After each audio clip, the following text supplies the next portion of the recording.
नमस्कार, स्वागत है आपका। आपके साथ मैं हूं अमित गर्ग शुक्ला। देश में कोरोना केसेस काफी बढ़े हैं, ऐसे में मास्क सबसे बड़ा हथियार है। हम आपसे बार बार अपील करते हैं कि आप मास्क पहनिए। इसको लेकर न्यूज 18 ने मुहिम भी शुरू की है, #मास्क पहनो इंडिया। आप खुद से प्रण लीजिए कि जब तक ये महामारी है आप मास्क नहीं उतारेंगे। मास्क ठीक से पहनिए, मास्क है मजाक नहीं।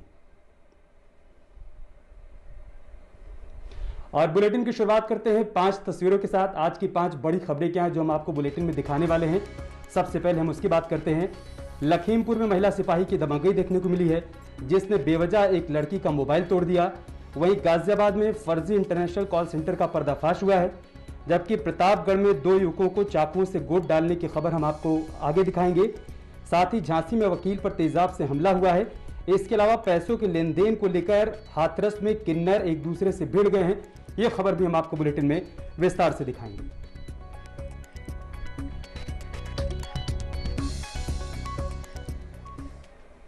लेकिन शुरुआत करते हैं बड़ी खबर के साथ जो मुख्तार अंसारी से जुड़ी हुई है। बड़ा अपडेट सामने आया है। इस पूरे मामले में लगातार शिकंजा कसता जा रहा है और इसी कड़ी में मुख्तार से जुड़ी ये बड़ी जानकारी सामने आई है जो हम आपको बताने जा रहे हैं।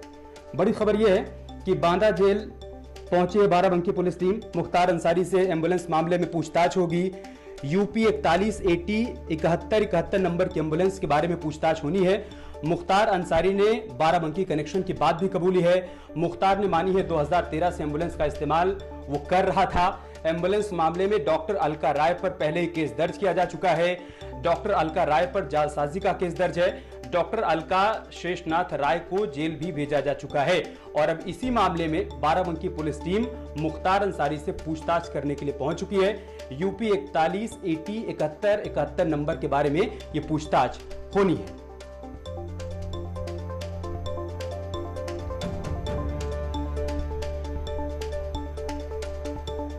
तो मुख्तार अंसारी ने बाराबंकी कनेक्शन की बात पहले ही कबूल कर ली है। मुख्तार ने माना था कि 2013 से ही वो एम्बुलेंस का इस्तेमाल करता रहा है। आपको यहां पर यह भी बता दें कि एम्बुलेंस मामले में डॉक्टर अलका राय पर पहले ही केस दर्ज किया जा चुका है। डॉक्टर अलका राय पर जालसाजी का केस दर्ज हुआ है। डॉक्टर अलका शेषनाथ राय को जेल भेजा जा चुका है और अब इसी मामले में मुख्तार अंसारी से भी पूछताछ होनी है। इसी कड़ी में बाराबंकी पुलिस बांदा पहुंच चुकी है, जहां पर मुख्तार अंसारी से वो पूछताछ करेगी।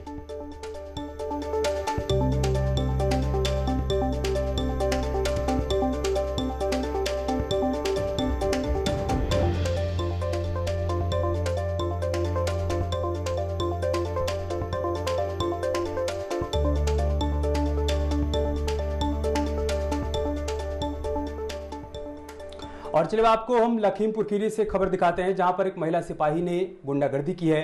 गुंडागर्दी दरअसल यूं की है क्योंकि वो बगैर मास्क के जा रही थी और जब एक लड़की ने उसको टोक दिया तब उसने लड़की का मोबाइल तोड़ दिया। पुलिस वालों की यहां पर जिम्मेदारी बनती है कि लोगों को जागरूक करें, उनको बताएं कि मास्क पहनना जरूरी है। लेकिन यहां पर जब एक लड़की ने पुलिस को कोस दिया, इस बात के लिए टोक दिया, तो कैसे उसके साथ बदसलूकी की गई उसकी तस्वीरें आप देखिए। सिपाही को इस लड़की का टोकना नागवार गुजरा और उसने यहां पर उसका मोबाइल तोड़ दिया। इतना नहीं, आरोप के मुताबिक महिला सिपाही ने लड़की को जान से मारने की धमकी भी दी, जिससे छात्रा सहमी हुई। कोरोना टाइम मैं अपने भाई राज गुप्ता से मिलने मंगलवार रात को पलिया कोतवाली गई थी, जहां महिला कांस्टेबल ने मेरे साथ बदतमीजी करी। मैंने उनसे सिर्फ यह पूछा था कि आपका मास्क कहाँ है, आपने मास्क क्यों नहीं लगा रखा। तो उन्होंने मेरा फोन छीन लिया और मेरा फोन तोड़ दिया और बदतमीजी से बोली कि बताऊं अभी तुझे, और मुझे मारने पर आमादा हो गई। मेरी SP साहब से यही गुजारिश है कि महिला कांस्टेबल के खिलाफ सख्त से सख्त कानूनी कार्रवाई की जाए। और अब खबर आगरा से, जहां पर पुलिस और बदमाशों का आमना सामना हो गया। दोनों तरफ से गोलीबारी हुई, जिसमें एक बदमाश को गोली भी लग गई है। यूपी पुलिस का मिशन एनकाउंटर जारी है। इसी कड़ी में आगरा में पुलिस ने इनपुट के आधार पर बदमाश की घेराबंदी की।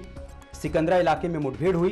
कुछ दिन पहले डॉक्टर के घर में दिन दहाड़े लाखों की लूट की वारदात को अंजाम दिया गया था। बीती रात में मुखबिर की सूचना पर पुलिस ने बाइक सवार बदमाशों की घेराबंदी की तो बदमाशों ने पुलिस टीम पर फायरिंग कर दी।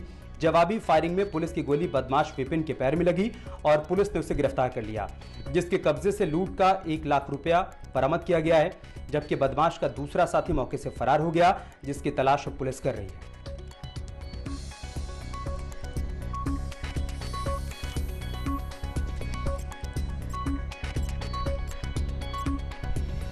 एक मुखबिर द्वारा एक सूचना प्राप्त हुई थी कि एक अपराधी जिसका नाम विपिन है वो इस घटना में सम्मिलित है और उससे कुछ साथी।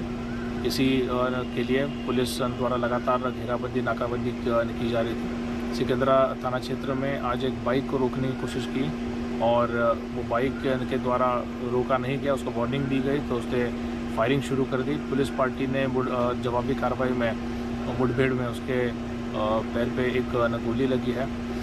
जब उसको पूछा गया उसका नाम तो उसने अपना नाम खुद का विपिन बताया। उसका एक साथी ओम जो है वो मौके से फरार हो गया है। इस मुठभेड़ में एक पल्सर मोटरसाइकिल जो कि उसी रॉबरी केस के संबंधित है और कुछ ATM कार्ड्स, घड़ियाँ, लगभग 1.25 लाख रुपए, एक लैपटॉप और अन्य चीज़ें, एक तमंचा उसमें बरामद हुआ है। और अब खबर शाहजहांपुर से है। यहां पर भी पुलिस और बदमाशों का आमना सामना हो गया, जिसमें पुलिस ने 5 लुटेरों को गिरफ्तार किया है। दरअसल SOG की टीम और पुलिस ने ज्वाइंट ऑपरेशन को अंजाम दिया, जिसमें 5 लुटेरों को गिरफ्तार किया गया है। पुलिस अब इनसे पूछताछ कर रही है कि इन्होंने अब तक कितनी वारदातों को अंजाम दिया है। एनकाउंटर में 2 पुलिसकर्मी भी घायल हो गए हैं। पुलिस ने लुटेरों के पास से करीब 1.5 लाख रुपए की नकदी, साथ ही तमंचा और लूट में इस्तेमाल 3 बाइक भी बरामद कर ली है और अब इनसे पूछताछ के आधार पर इनके गिरोह के बारे में और जानकारी पुलिस इकट्ठा कर रही है। एक अंतर जनपदीय लुटेरों के गिरोह को एक साहसिक मुठभेड़ में गिरफ्तार करने में महत्वपूर्ण सफलता प्राप्त हुई है। इसमें जो अभियुक्त पकड़े गए हैं ये सभी जनपद हरदोई के रहने वाले हैं, थाना शाहाबाद क्षेत्र के। यहाँ इनके द्वारा थाना निगोही क्षेत्र में अप्रैल एवं मई में 2 घटनाएं की गई थी, जिसमें जो तकादा करके लोग वापस जा रहे थे उनसे जो तकादे के रुपए थे वो छीन लिए गए थे। उधर मथुरा में पुलिस और गौ तस्करों की मुठभेड़ हो गई, जिसमें पुलिस ने 3 गौ तस्करों को गिरफ्तार कर लिया है।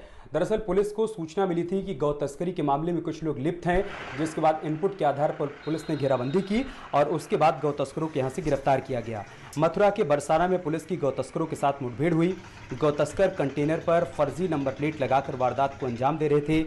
ये लोग जानवरों को आटे में नशीला पाउडर खिलाकर उन्हें ले जाया करते थे, जिसके बाद जानवरों को कंटेनर में डाल दिया करते थे। मुठभेड़ के बाद पुलिस ने 20 गौवंश को बरामद किया है, जिन्हें राजस्थान ले जाया जा रहा था। तस्करों से तमंचा और नशीला पाउडर बरामद किया गया है और पुलिस ने तीनों तस्करों को जेल भेज दिया। थाना पुलिस द्वारा कामा बॉर्डर पर लगभग 7:30 बजे एक कंटेनर ट्रक पकड़ा गया, जिसमें 3 व्यक्ति मौके पर मौजूद मिले। ट्रक में 20 गौवंश थे, जिनको जो है गौशाला में रखाया गया तथा पकड़े गए व्यक्ति जावेद सन ऑफ खुर्शीद के पास से एक अवैध असला 315 बोर तथा 470 ग्राम नशीला पाउडर बरामद हुआ। और अब खबर पीलीभीत से, जहां पर पुलिस ने नौशाद नाम के एक आरोपी को गिरफ्तार किया है। प्रतिबंधित मांस बेचने का उस पर आरोप है, जिसके बाद पुलिस ने उसे गिरफ्तार कर लिया। पीलीभीत से खबर हम आपको बता रहे हैं, पुलिस को बड़ी कामयाबी मिली है। पुलिस को जानकारी मिली थी कि यहाँ पर नौशाद प्रतिबंधित मांस को बेचता है, जिसके बाद पुलिस ने उसे गिरफ्तार कर लिया। 10 किलो प्रतिबंधित मांस उसके पास से बरामद किया गया है। तलाशी के दौरान प्रतिबंधित मांस उसके पास से बरामद किया गया। घर घर सप्लाई किया करता था वो। पुलिस ने नौशाद नाम के आरोपी को गिरफ्तार कर आगे की कार्रवाई शुरू कर दी।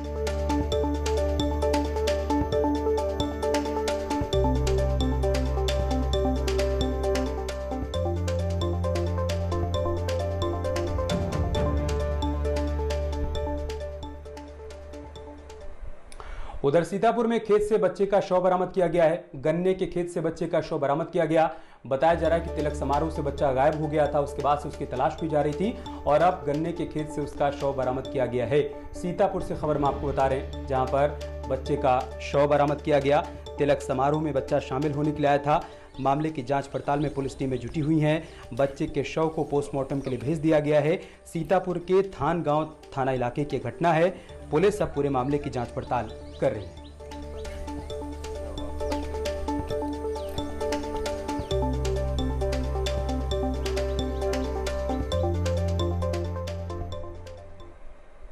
और चलिए अब आपको बुलंदशहर से एक तस्वीर दिखाते हैं, जहां पर एक शख्स की बेरहमी से पिटाई कर दी गई और सीसीटीवी में उसकी पिटाई की तस्वीरें रिकॉर्ड हो गई हैं। बुलंदशहर से खबर हम आपको बता रहे हैं, जहां पर मारपीट की गई है और मारपीट की तस्वीरें सीसीटीवी में रिकॉर्ड।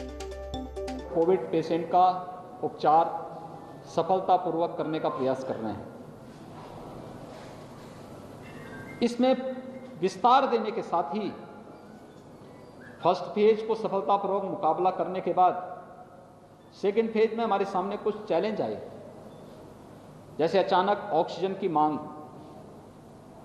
हर जनपद ऑक्सीजन में आत्मनिर्भर हो सके, इस पर पूरा प्रयास किया जा रहा है। हर एक जनपद में ऑक्सीजन प्लांट लगाए जा रहे हैं। भारत सरकार के सहयोग से, राज्य सरकार अपने स्तर पर, SDRF से, अन्य यानी CSR से भी पूरा प्रयास किया जा रहा है कि हर एक जनपद में व्यापक पैमाने पर ये ऑक्सीजन प्लांट स्थापित हो सकें। और इसको लेकर के पूरी ताकत के साथ हर जनपद में एक नोडल अधिकारी तैनात किए गए हैं। ऑक्सीजन प्लांट लगने प्रारंभ भी हो चुके हैं, जिससे आने वाले समय में हर एक जनपद ऑक्सीजन आपूर्ति में आत्मनिर्भरता के लक्ष्य को प्राप्त कर सके।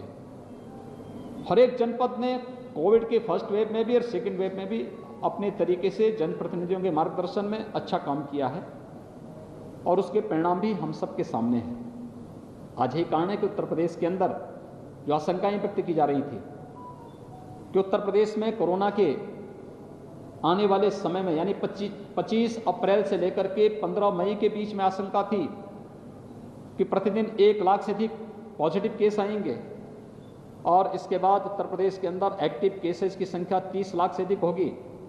आज उत्तर प्रदेश में पूरी तरह नियंत्रित है। हमारे यहाँ मैक्सिमम जो एक्टिव केस गए थे वो 3,10,000 तक गए थे। आज उनकी संख्या घट करके मात्र 58,000 रह गई है। प्रदेश के अंदर 24 अप्रैल को जो पॉजिटिव केस आए थे 38,000 से अधिक आए थे। आज घट करके पिछले 24 घंटे के दौरान उत्तर प्रदेश के अंदर मात्र 3,200 पॉजिटिव केस आए हैं। यानी हमने पॉजिटिविटी कम की है और रिकवरी को 95% से अधिक बढ़ाया है। इसके लिए हम लोगों ने निगरानी और मोहल्ला समितियों को सक्रिय किया। निगरानी और मोहल्ला समिति गांव-गांव में जाकर के या मोहल्लों में जाकर के घर-घर स्क्रीनिंग का करने का काम, हर लक्षण युक्त व्यक्ति को मेडिसिन किट उपलब्ध करवाने का काम, अगले 24 घंटे के अंदर RRT की टीम उनका टेस्ट कर लेती है। इस लक्ष्य को लेकर के जब एक एग्रेसिव कैंपेन प्रदेश के अंदर चला, उसका परिणाम है कि हमारी रिकवरी रेट बढ़ी और पॉजिटिविटी न्यूनतम स्तर पर आई है। लगातार हमारी तैयारी इस दिशा से चल रही है। हमने इसी दौरान थर्ड वेव की भी तैयारी प्रारंभ की है।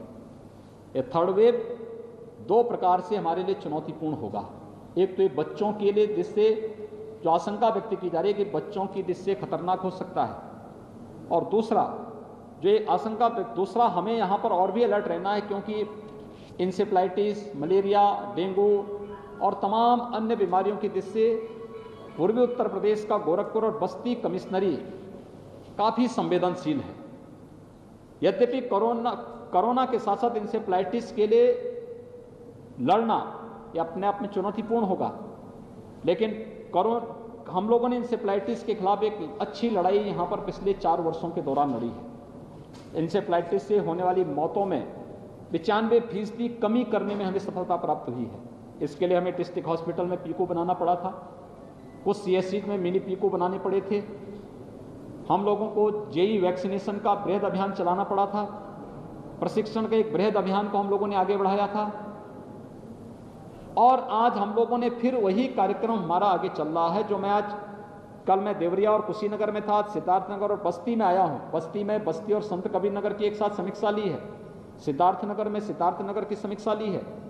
इसके पीछे का उद्देश्य ही यही है कि हम दोनों के लिए अभी से अपनी तैयारी को आगे बढ़ा लें। वर्तमान में कोरोना पोस्ट कोविड केयर के लिए, कोरोना के बाद जिन लोगों को नेगेटिव रिपोर्ट आ गई है लेकिन फिर भी कुछ शिकायतें हैं, उनके लिए पोस्ट कोविड वार्ड बनाना, उनका उपचार, निःशुल्क सारी सुविधाएं उनको उपलब्ध करवाना, उनके परिजनों के लिए भी भोजन की व्यवस्था कम्युनिटी किचन के माध्यम से करवाना। जहां इसकी समीक्षा लेने के लिए मैं यहाँ पर आया हूँ, वहीं अन्य संभावनाओं को भी आगे बढ़ाने की तैयारी मजबूती के साथ की जा रही है। हम लोग थर्ड वेव के साथ साथ इंसेफ्लाइटिस पर भी प्रभावी अंकुश लगाने के लिए पूरी तरह प्रतिबद्ध होकर के पूरी टीम पूरी मजबूती के साथ कार्य कर रही है। वैक्सीनेशन का एक कार्यक्रम अत्यंत महत्वपूर्ण है। और हम लोगों ने सफलतापूर्वक इस कार्यक्रम को अब तक आगे बढ़ाया है।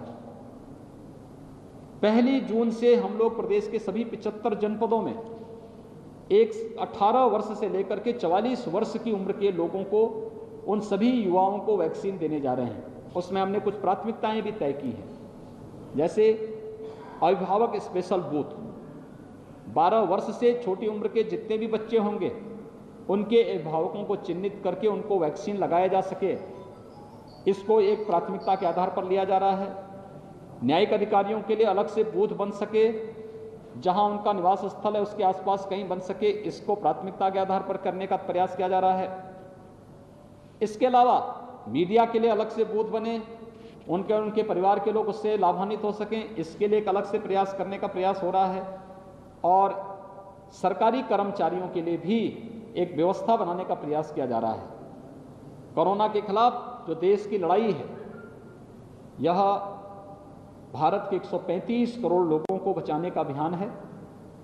हम लोग आभारी हैं आदरणीय प्रधानमंत्री जी के, जिन्होंने 2 स्वदेशी वैक्सीन इस देश को समय पे दिए हैं, क्योंकि किसी वायरस के खिलाफ 1 साल से पहले वैक्सीन आना ये पहली बार हुआ है। इससे पहले किसी भी, आपने देखा होगा डेंगू के खिलाफ अब तक कोई वैक्सीन नहीं आ पाया। अन्य जो बीमारियां उनके खिलाफ एक्यूट इंसेफ्लाइटिस सिंड्रोम का कोई अब तक वैक्सीन नहीं आ पाया। लेकिन नेतृत्व, लीडरशिप जब काम करती है तो उसके परिणाम भी सामने आते हैं। और भारत अकेला देश है जिसने 2-2 वैक्सीन एक साथ लॉन्च की। यह वैक्सीन प्रमुखता के आधार पर हम लोग हर जगह उपलब्ध करवाने का प्रयास कर रहे हैं। आने वाले समय में हमारा प्रयास है कि गांव के कॉमन सर्विस सेंटर को इसका केंद्र बिंदु बनाएं और कॉमन सर्विस सेंटर में ही गांव के लोगों का, जरूरतमंद लोगों का रजिस्ट्रेशन करवा करके उनको वैक्सीन उपलब्ध करवा दें। आप सबसे मेरी अपील है, हम इस महामारी से सभी लोग किसी न किसी रूप में प्रभावित हैं। इस बृहद अभियान के खिलाफ हम सबको एकजुट होकर के आम नागरिक को भी जागरूक करना पड़ेगा। जैसे कोविड प्रोटोकॉल का पूरा पालन, हाई रिस्क कैटेगरी के लोग बाहर न निकलें, 60 साल से ऊपर के लोग, 10 वर्ष से छोटी उम्र के लोग, बच्चे, गर्भवती महिलाएं, कमजोर इम्यूनिटी के लोग या एक से अधिक बीमारियों से ग्रसित कोई भी व्यक्ति अगर अपना जितना बचाव कर सकता है करें। अन्य लोगों को बाहर निकलना ही है आवश्यक कार्य से, तो वे मास्क और 2 गज की दूरी का पालन अगर कर सकें तो ये कोविड से बचने के लिए उत्तम उपाय है। दूसरा, टेस्ट से लोग भागे ना। गांव-गांव में टीमें जा रही हैं, हर व्यक्ति टेस्ट अपना जरूर कराए। ये टेस्ट उनको सुरक्षा प्रदान करने के लिए उनके घर तक उपलब्ध कराया जा रहा है। WHO ने उत्तर प्रदेश सरकार के इस अभियान की सराहना भी की, इसलिए हमें टेस्ट से भागना नहीं चाहिए। और तीसरा, वैक्सीन से भी हम भागे ना। हमारी पारी जब आएगी हम वैक्सीन अवश्य लगाएंगे, क्योंकि यह वैक्सीन हमारा सुरक्षा कवच होगा। हम लोग इसको अगर जन जन तक पहुंचा करके प्रत्येक नागरिक को इसके लिए जागरूक कर सकेंगे तो इस महामारी के खिलाफ ये जागरण एक बहुत बड़ा कार्यक्रम का हिस्सा होगा। मुझे यही आप सबसे कहना था। बहुत बहुत धन्यवाद जी।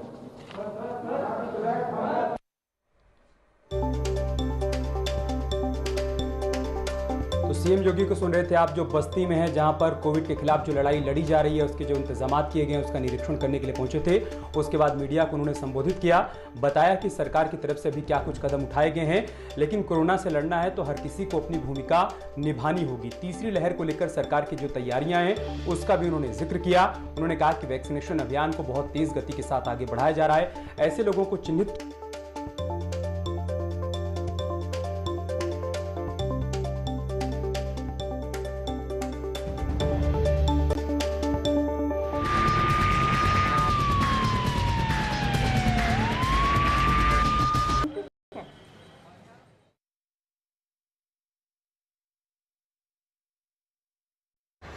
एक्सक्यूज मी मैडम, ये बिंदी आप अपने गाल में चिपका सकते हैं क्या?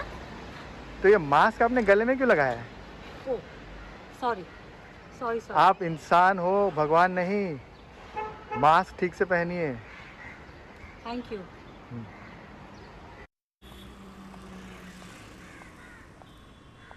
हेलो भाई साहब, नमस्ते। नमस्ते मैम। कैसे हो? ठीक ठाक है मैम। आपका ये टाई आप सर पे बांध सकते हो? क्यों मैम? क्योंकि आपका मास्क तो आप ठीक से नहीं पहने। Sorry ma'am. देखिए, आप इंसान हैं, भगवान नहीं। मास्क ठीक से पहनिए प्लीज।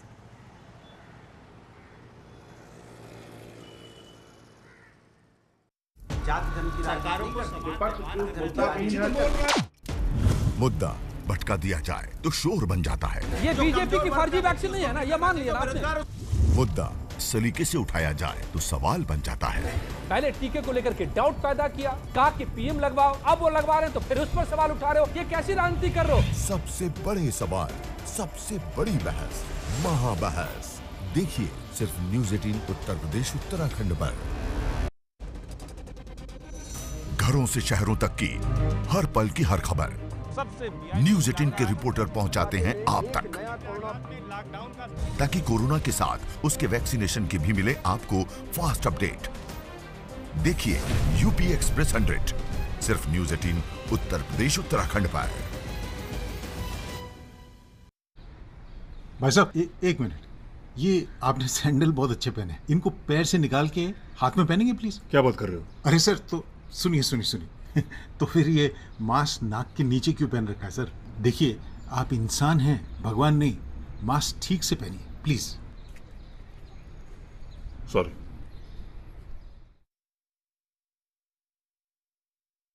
Excuse me madam. क्या? आपकी चूड़ियां बहुत अच्छी हैं, इनको आप हाथ की जगह कान से लटकाएंगी? क्यों? तो फिर ये मास्क को गले पे क्यों लटका रखा है? ओ सॉरी। देखिए, आप इंसान हैं, भगवान नहीं। मास्क ठीक से पहनिए please. Thank you sir.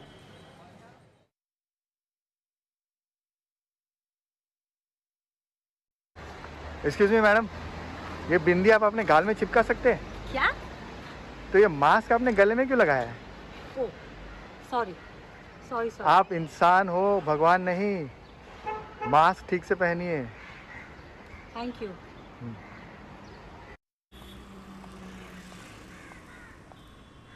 Hello भाई साहब, नमस्ते। नमस्ते मैम। कैसे हो? ठीक ठाक है मैम। आपका ये टाई आप सर पे बांध सकते हो? क्यों मैम? क्योंकि आपका मास्क तो आप ठीक से नहीं पहने। Sorry ma'am. देखिए, आप इंसान हैं, भगवान नहीं। मास्क ठीक से पहनिए प्लीज।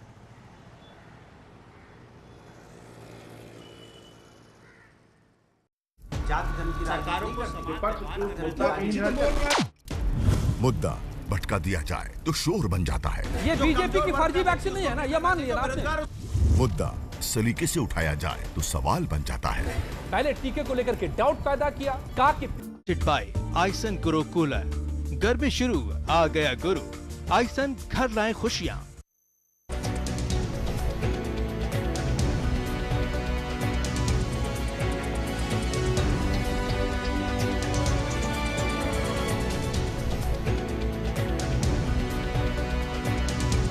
हेडलाइन प्रेजेंटेड बाय आइसन गुरु कूलर। गर्मी शुरू, आ गया गुरु। आइसन घर लाए खुशियाँ।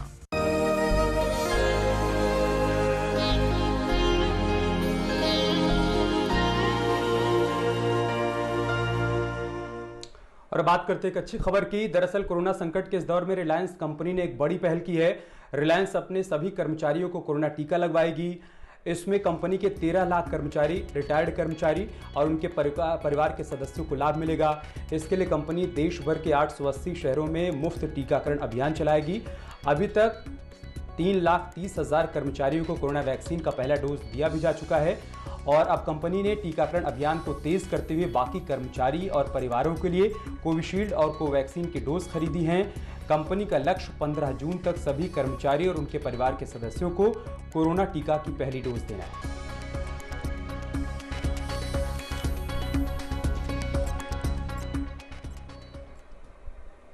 और चलिए इसके साथ इस बुलेटिन में इतना ही। खबरें जारी हैं, आप बने रहिए हमारे साथ। नमस्कार।